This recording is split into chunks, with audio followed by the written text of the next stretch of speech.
The operative word in that sentence you asked me was and. Learning intentions without success criteria, hopeless. Success criteria without having learning intentions is not as bad, not very good.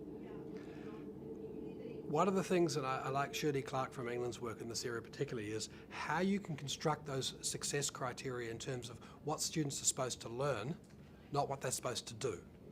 And one of the mistakes I see is so often you have a learning intention about what we're doing today. It's just not interesting. It's not about the task. Like, I go back to the examples I was using before. The best way of showing students what success criteria is to show them what an A looks like before they start.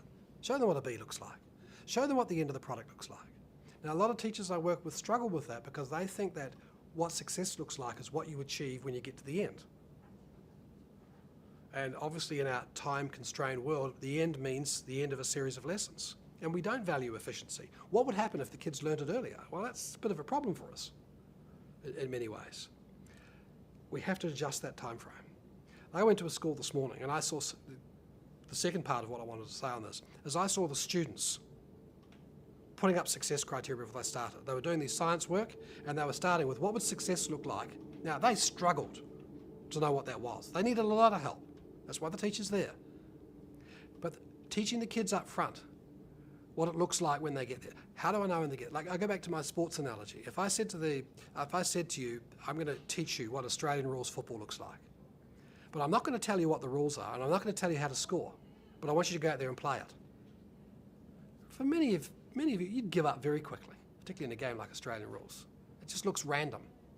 Unfortunately, for a lot of kids in our school, that's what learning looks like. So all I have to do is wait, and I'll either be guided or I'll be told off. What I want to do up front is show them what that success looks like. Like, I go back to that example before. I'm a kid, I'm struggling in maths. Please give me the answer, and then I'll worry about the strategy. Show me what that success looks like. Now, I want both. I want them to get the right answer, but sometimes I have to show them successful learning in this way, and now I want you to concentrate and use your efficiency in terms of the strategies. Now, the other part of that is that if you, teacher, before you start, have a clear understanding of what success looks like, you're more likely to get rid of the stuff that doesn't matter. You're more likely to acknowledge and understand what it looks like. And you are, and here's the critical one, you're more likely to tell the kids up front. Like when I went back before and talked about what a visible learning school looks like, it's when kids know what success looks like before they start. Like, a lot of kids will give up, or they'll do what they have to do until the bell goes. That is not what you call lifelong learning. That's not what I think our schools are about. For some students, they will do what you ask them to do, regardless of whether it's the beginning or the end. Great. But what about those other kids? It's only if it's shown up near the front. Now, the front doesn't mean the very first day. Sometimes on the first day you want to understand what the kids know and don't know before you decide what success looks like. Like, as Graham Nuttall, he spent years of his life putting microphones on kids every morning of the year. Every afternoon he went home and listened to them. And one of his findings, 60% of what's taught in every lesson the kids know already. So it's a very important phase at the beginning to understand what kids don't know. But very soon after that, I just don't think there is any excuse for not exposing to the students what success looks like in this lesson. You might want to then argue that it's cheating, that they get to know. Is it really such a problem that they learn what the end of the task looks like up the front? Now, what you're going to have to do as a teacher is you're going to have to be more creative about thinking different ways for understanding whether the kids truly have got it or if they're parroting. And that requires a different set of teaching strategies, but those are the strategies I want you to have. I just don't think there's any argument about why it should be a secret. Why should we be the people in the room that will dob you on the head and say, now you've got it? If you're going to believe that kids should be self-motivated, it should be into self-regulation, and should be in all this lovely language we like to use. If you're going to self-monitor, if you're going to self-assess, if you're going to self-talk, if you're going to worry about the whole self-evaluation, you better have a target to do that to.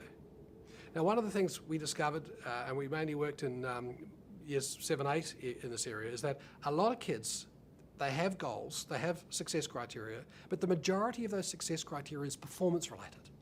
Doing it on time, doing it neatly, and making it expand to the length it's supposed to be.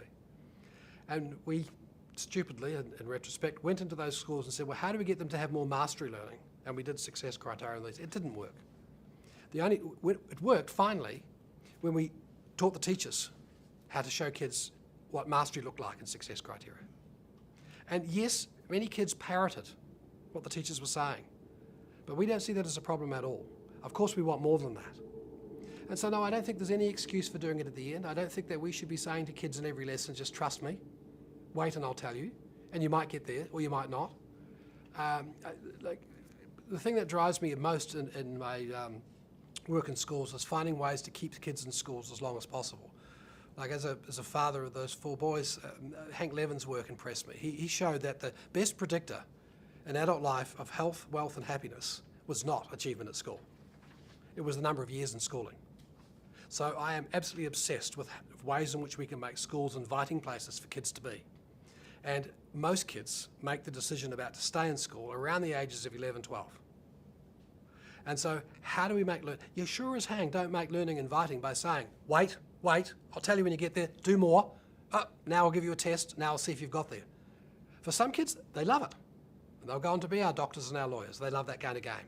But for many kids who are going to be on our entrepreneurs, who are going to be our most successful people in our community, they want to have more control of their learning. If I was working with you in a school, I'd want to hear up front what, in this particular year group you're dealing with, what success would look like to start with. So you've got this group of kids. Now, what I want to listen to is I want you to have a deep knowledge of where every student is at the beginning. If you just told me generally and said this is the curriculum, I'd be worried. I'd want to know where each kid starts, because one of our killers is that we group kids in our system, and you do it here in Ontario by years. Now I know that what year 2 means is that in year 2 there are at least 2 years growth gap. I know year 5 means there are 5 years growth gap in year 5. Year 10 there are 10 years growth gap. That's what it means to me. So there's no such thing as a year 2 or a year 5 curriculum. So if you started there, I would be worried. So I want to hear what success would look like, and I obviously want you to worry about every kid. Where they start, what success would look like. I want to be up front. And the tool we created in New Zealand allows teachers to be up front, allows principals to be up front to understand what you think success for every kid looks like. So I can come into you after a month and say, look, Pauline, this is what the year 3 teacher has said. This is what the year 5 teacher has said. This is what you, the year 6 teacher, do you realise your expectations are lower than the year 3? I want to get in front of that. Because I know that what your expectations are in terms of what you think success is amongst the most powerful things. So I'd start there. What does success look like? I'd want you to show me the nature of the evidence of the growth of the kids through the year. And again, if you showed me a test, you'd have failed. If you don't show me a test, you would have failed. I want to see it across a variety of ways of evidence about the growth that they're making relative to the standards you're aiming for. Obviously, I'd want to include in that some kind of growth measures, the growth effect size stuff that we've been using. That's part of the equation, not the only part, but that's part of it. I think any time the answer is 1 in education, we've got the wrong answer. It's a variety of ways. And I'd want you to do that with your other teachers. I'd like you, in the professional development that we have, is I want you to be prepared to be contested about whether good enough is good enough. By you saying, this is evidence of the kind of change that I've achieved, this is where the kids were starting, this is where they're ending, and I'd like you to be open about that with your other teachers to say, is that good enough? So that you can start to say, have I got a common conception of progress? Am I getting the kind of progress I need? That's certainly the kind of things I'd be wanting to do in a school.